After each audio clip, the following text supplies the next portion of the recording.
الحمد لله نحمده ونستعينه ونستغفره ونعوذ بالله من شرور أنفسنا ومن سيئات أعمالنا من يهده الله فلا مضل له ومن يضلله فلا هادي له وأشهد أن لا إله إلا الله وأشهد أن محمدا عبده ورسوله أما بعد أعوذ بالله السميع العليم من الشيطان الرجيم بسم الله الرحمن الرحيم يا أيها الذين آمنوا اتقوا الله حق تقاته ولا تموتن إلا وأنتم مسلمون يا أيها الذين آمنوا اتقوا الله وقولوا قولا سديدا يصلح لكم أعمالكم ويغفر لكم ذنوبكم ومن يطع الله ورسوله فقد فاز فوزا عظيما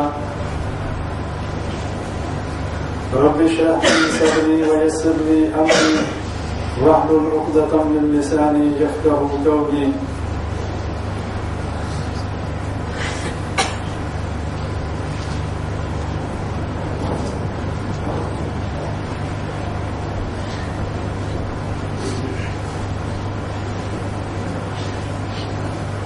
تمام تعریفیں اللہ تبارک و تعالیٰ کے لیے کہ جس نے ہمیں اشرف المخلوقات بنایا اور ہمیں امت محمدیہ صلی اللہ علیہ وسلم میں پیدا فرمایا اور انگنت درود و سلام نبی اکرم صلی اللہ علیہ وسلم کی ذات مبارکہ پر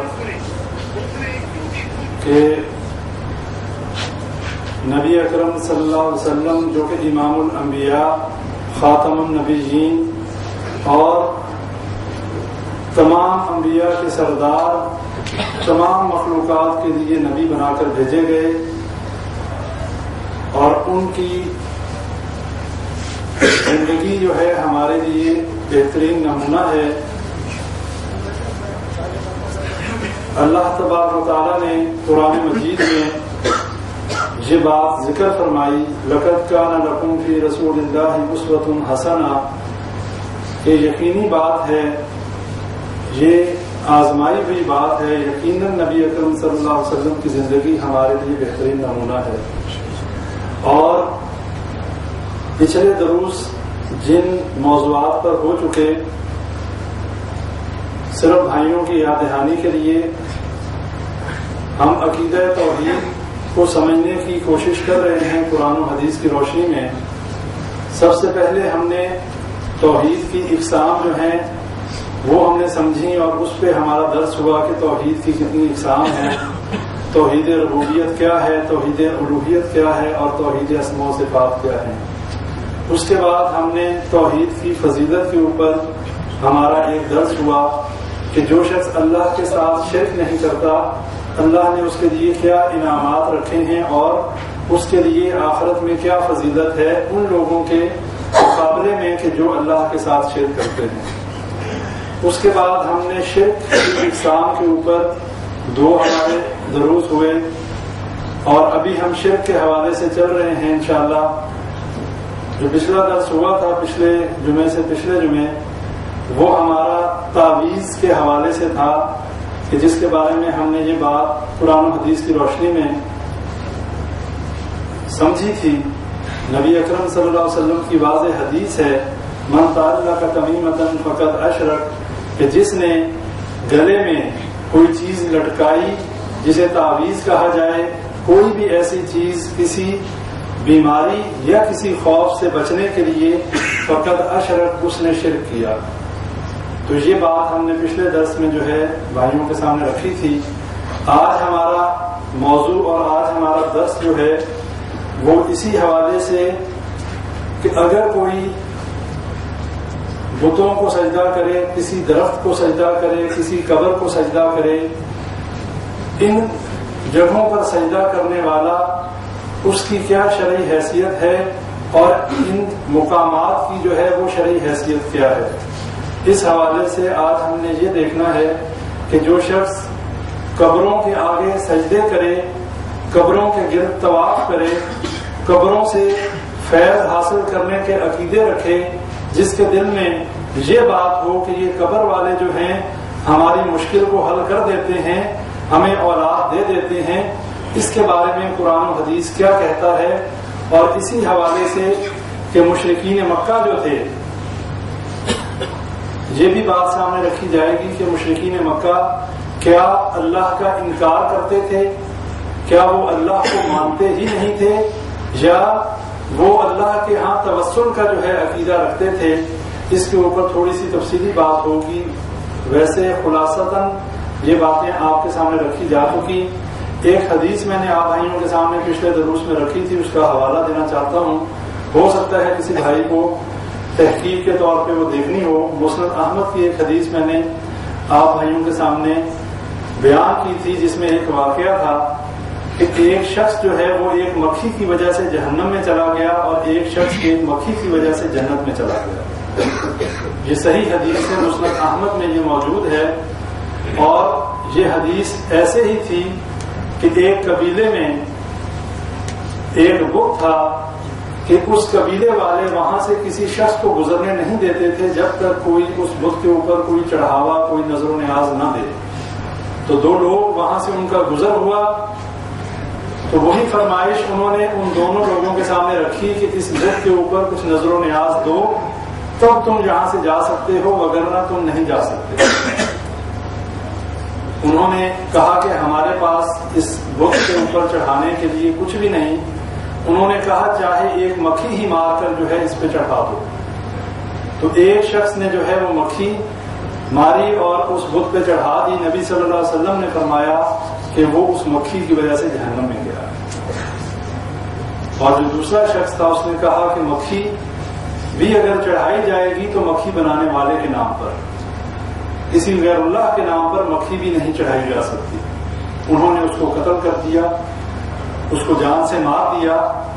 نبی صلی اللہ علیہ وسلم نے فرمایا یہ شخص اس مکھی کی وجہ سے جنت میں چلا گیا۔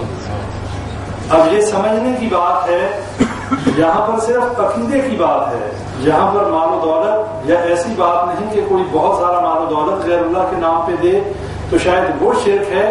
اگر کوئی ایسی بے ضرر چیز، ایسی بے معنی چیز کہ جس کی ہمارے نزدیک کوئی حیثیت نہیں، اگر وہ بھی ہم غیر اللہ کے نام پر دیں گے، اللہ ہمارے دلوں کو دیکھتا ہے، ہمارے مال و دولت کو نہیں دیکھتا۔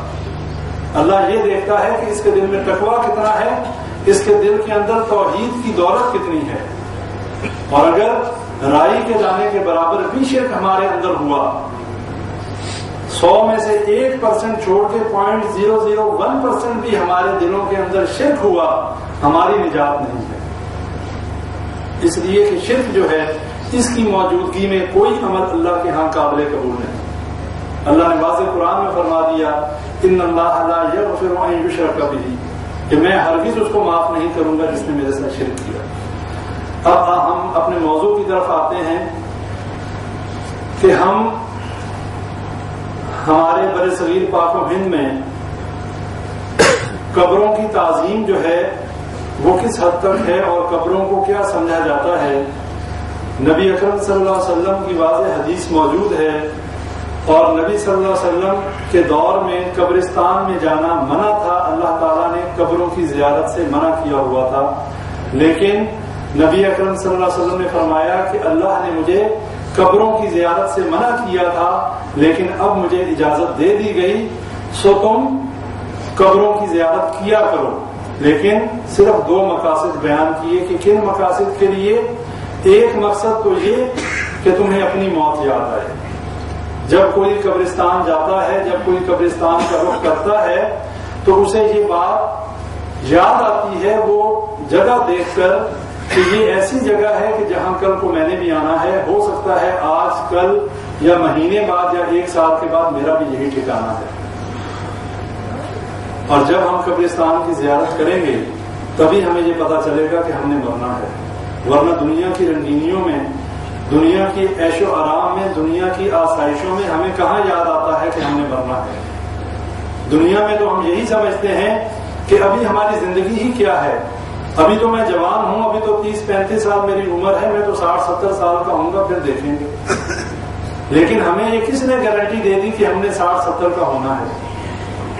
اگر کسی بزرگ سے بھی پوچھ لیا جائے وہ بھی مرنے کے لیے تیار نہیں، اور وہ بھی یہی سمجھتا ہے کہ ابھی تو میرا بڑے جو ہیں وہ تو 100 سال تک ان کی زندگی تھی، میری تو ابھی 70 ہوئی ہے، ابھی تو بڑی زندگی پڑی ہے۔ اور یہی وہ شیطان ہے کہ جو انسان کو ان خوش فہمیوں میں مبتلا کر کے اللہ کا نافرمان اور باغی بناتا ہے۔ اور یہ شیطان انسان کو سب سے پہلے جو گناہ کروانے کی کوشش کرتا ہے وہ گناہ ہے جس کو اللہ نے کہا ان الشرک لظلم عظیم، کہ شرک سب سے بڑا ظلم ہے۔ اور آج ہم اس گناہ میں اتنے بری طریقے سے جکڑے گئے ہیں، ہمیں احساس تک نہیں کہ ہم اللہ کے ساتھ شرک کر رہے ہیں۔ ہمارے ذہنوں میں یہی بات ہے کہ ہم مسلمان ہیں، ہم مسلمانوں کے گھروں میں پیدا ہوئے، ہماری تو نبی اکرم صلی اللہ علیہ وسلم نے شفاعت کرنی ہے، ہم تو جنتی ہیں۔ لیکن بھائیو یہ بات اپنے ذہنوں میں بٹھا لیں کہ شفاعت اس کی ہوگی جو مواہب ہوگا، جس کے سینے میں توحید کی نعمت ہوگی، وہ اس کی سفارش ہوگی۔ جو مشرک ہوا، جو کلمہ پڑھنے کے بعد بھی شرک کرتا رہا، جو مسلمانوں کے گھروں میں پیدا ہونے کے بعد بھی قبروں سے فیض حاصل کرنے کے عقیدے رکھتا رہا، وہ یہ سمجھ لے اس کے لیے سفارش نہیں ہے۔ کیوں؟ اللہ تعالیٰ کی اجازت کے بغیر کوئی سفارش نہیں کر سکتا، حتیٰ کہ نبی اکرم صلی اللہ علیہ وسلم بھی جب تک اللہ اجازت نہیں دے گا سفارش نہیں کر سکیں گے۔ اور جب اللہ کے عرش کے سامنے نبی اکرم صلی اللہ علیہ وسلم سجدے میں گر جائیں گے، جب اللہ اجازت دے گا تو نبی صلی اللہ علیہ وسلم سجدے سے سر اٹھائیں گے، اللہ فرمائے گا محمد صلی اللہ علیہ وسلم آپ مانگیے، آپ کی دعا کو قبول کیا جائے گا۔ لیکن کب؟ جب اللہ تعالیٰ اجازت دیں گے، اور اللہ جس کے لیے اجازت دے گا نبی اکرم صلی اللہ علیہ وسلم انہیں کی سفارش کریں گے۔ نبی صلی اللہ علیہ وسلم کبھی کسی مشرک کے لیے دعائے مغفرت نہیں کر سکتے۔ اپنی زندگی میں جب نبی اکرم صلی اللہ علیہ وسلم نے ایک منافق کا نماز جنازہ پڑھایا، حضرت عمر رضی اللہ تعالیٰ عنہ نے کہا کہ اے اللہ کے نبی صلی اللہ علیہ وسلم یہ تو منافق ہے، اور اللہ نے منع کیا اس کا جنازہ پڑھانے سے، اس کے لیے دعائے مغفرت کرنے سے۔ نبی صلی اللہ علیہ وسلم نے فرمایا کہ اللہ نے مجھے روکا نہیں ہے، اس لیے جو ہے میں اس کے لیے دعائے مغفرت کروں گا۔ اس کے بعد اللہ نے سورہ توبہ میں آیات نازل کر دی کہ کسی آپ کے لیے اور کسی مومن کے لیے یہ جائز نہیں کہ کسی مشرک کے لیے دعا استغفار کرے۔ اللہ نے مطلقاً روک دیا۔ اب وہ ہمارا بھائی ہو، وہ ہمارا باپ ہو، وہ ہمارا خاندان ہو، وہ ہم خود ہوں، اگر ہماری برادری، ہمارے خاندان، ہمارے اہل و عیال میں کسی شخص کے اندر شرک کی بیماری ہے اور وہ بغیر توبہ کیے مر جاتا ہے، ہمارے لیے جائز نہیں کہ ہم اس کے لیے دعائے مغفرت بھی کریں، اس لیے کہ اللہ کے دشمن کے لیے، اللہ کے باغی کے لیے، گناہ گار ہو کوئی بات نہیں، گناہ گار کے لیے دعائے مغفرت کی جا سکتی ہے، لیکن اللہ کے ساتھ شرک کرنے والے کے لیے دعائے مغفرت نہیں کی جا سکتی۔ اللہ نے قرآن میں واضح فرما دیا کہ جس نے میرے ساتھ شرک کیا میں اس کی جو ہے توبہ قبول نہیں کرتا، اگر وہ بغیر توبہ کیے مر گیا وہ جہنم میں جائے گا، اور اگر اس نے سچے دل سے توبہ کر لی مرنے سے پہلے اللہ تعالیٰ اسے معاف کرنے کو تیار ہے۔ اللہ تعالیٰ 100 قتل کرنے والے کو معاف کر سکتا ہے، اللہ تعالیٰ 70 سال سے نافرمانی کرنے والے کو معاف کر سکتا ہے۔ اللہ کی رحمت بہت وسیع ہے، لیکن اللہ کس چیز کو معاف نہیں کرتا؟ اگر کوئی شرک کرے اور اسی شرک پہ مر جائے اللہ نے اس کے لیے جنت کو حرام کر دیا۔ اب ہمارے ہاں قبروں کا جو مقام اور مرتبہ ہے اسے ذرا آپ لوگ مجھ سے بہتر جانتے ہیں، اور سب کو معلوم ہے آج جو قبریں پاکستان، برصغیر پاک و ہند، بنگلہ دیش، ان جگہوں پہ جتنے قبرستان ہیں، جتنے مزار ہیں، جتنی قبریں بنائی جاتی ہیں، کیا وہ شرعی طریقے سے بنائی جاتی ہیں؟ پہلی بات یہ ہے کہ نبی اکرم صلی اللہ علیہ وسلم نے پکی قبر بنانے سے منع فرما دیا۔ نبی صلی اللہ علیہ وسلم نے قبر کے اوپر سنگ مرمر اور کتبے لگانے سے منع کر دیا۔ نبی صلی اللہ علیہ وسلم نے قبروں پر بیٹھنے سے منع کر دیا۔ واضح حدیث ہے کہ قبروں پر نہ بیٹھو، قبروں پہ عبادت نہ کرو، قبروں پہ قرآن نہ پڑھو۔ یہ تمام کام وہ مسلمان کے جو محب رسول ہونے کا دعویٰ کرتا ہے یہ تمام کام کر رہا ہے۔ قبروں کو پکا بھی بنایا جا رہا ہے، قبروں کے اوپر سنگ مرمر بھی لگایا جا رہا ہے، قبروں کے اوپر کتبے لگائے جا رہے ہیں سنگ مرمر کے، جس میں کچھ بندے کا پورا بایو ڈیٹا لکھا جاتا ہے، کب پیدا ہوا، کب وفات ہوئی، ابن فلاں ابن فلاں، اور اس کی جو ہے اس کی تعریف میں بڑے بڑے شعر اور اشعار جو ہیں وہ لکھے جاتے ہیں۔ اور اگر کچھ زیادہ مالدار ہے، کسی کے پاس زیادہ مال ہے، تو وہ قبر کے ارد گرد چھوٹا سا مزار بھی بنا دے گا۔ یہ انفرادی عمل کی بات کر رہا ہوں جو لوگ اپنے عزیزوں کو دفناتے ہیں، اور جو لوگ قبروں پر مجاور بن کر بیٹھتے ہیں، جو لوگ ان قبروں کو شرک کے اڈوں میں تبدیل کرتے ہیں، وہ بدترین لوگ ہیں کہ جو اللہ کے ساتھ شرک کے لیے ایک جگہ مہیا کرتے ہیں کہ جہاں پر اللہ کو گالیاں دی جاتی ہیں۔ کون کہتا ہے؟ اللہ خود کہتا ہے، حدیث قدسی ہے، اللہ فرماتا ہے ابن آدم مجھے اذیت دیتا ہے اور یہی ابن آدم مجھے گالی دیتا ہے۔ کون ہے جو اللہ کو گالی دے؟ کس میں ہے اتنی ہمت کہ جو اللہ کو گالی دے؟ کوئی سوچ سکتا ہے؟ نہیں سوچ سکتا، لیکن اللہ کہتا ہے یہ ابن آدم، یہ آدم کا بیٹا مجھے گالی دیتا ہے۔ کیسے گالی دیتا ہے؟ اللہ فرماتا ہے کہ مجھے اذیت ایسے دیتا ہے کہ یہ کہتا ہے کہ اللہ مجھے دوبارہ نہیں اٹھائے گا۔ جو بندہ یہ عقیدہ رکھے کہ اللہ مجھے دوبارہ نہیں اٹھائے گا، یعنی قیامت کا انکار کرنے والا ہو، اس مرنے کے بعد دوبارہ اٹھنے کا انکار کرنے والا ہو، کہ جو ہمارے ایمان کی بنیادی شرائط میں سے ہے، کہ جس میں ہم فرشتوں پر ایمان لاتے ہیں، نبیوں پر ایمان لاتے ہیں، اور اس کے ساتھ ساتھ آخرت کے دن پر ایمان لاتے ہیں۔ اگر روز جزا کے دن کو ہی جھٹلا دیا جائے تو پہلے ہی فساد اور فتنے اتنے زیادہ ہیں، پھر تو ہر شخص شتر بے مہار ہوگا، پھر ہر شخص جو ہے وہ دنیا میں حلال اور حرام کی تمیز کیے بغیر، کسی کا حق کا خیال کیے بغیر، جس طریقے سے مرضی چاہے دولت کمائے، جتنی مرضی قتل و غارت گری کرے، پتا ہے کہ مر جانا، اس کے بعد مٹی ہو جانا، ہم سے کسی نے کیا پوچھنا۔ لیکن قیامت کے دن اٹھنے کا یہ ڈر جو ہے، کسی کے آگے جواب دہ ہونے کا ڈر جو ہے، یہ انسان کو حیوان بننے سے روکتا ہے، یہ انسان کو اس چیز کنٹرول میں رکھتا ہے کہ آج اگر زیادتی کرے گا کل تجھے بھگتنی پڑے گی۔ اور وہ زیادتی بھی کیسی؟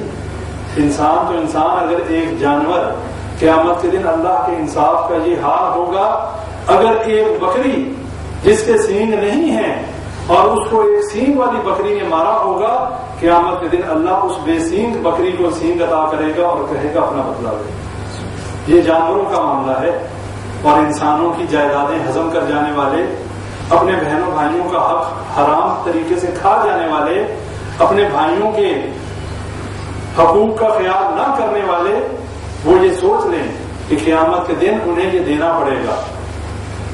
اور دینا کس شکل میں پڑے گا؟ وہاں مال و دولت نہیں ہوگا، وہاں تو کاروبار، کرنسی، یہ نیکیاں یا بدیاں ہوں گی، یہ گناہ یا ثواب کی بات ہوگی، یا کسی کو نیکیاں دی جائیں گی یا کسی کے گناہ لیے جائیں گے۔ تو یہ سوچ لیں، آج دنیا میں نیکیاں کرنے میں سبقت لے جانے والے بھی سوچ لیں کہ ایسا نہ ہو کہ قیامت کے دن اتنی محنت کرنے کے باوجود یہ نیکیاں کسی اور کے پلڑے میں ڈال دی جائیں۔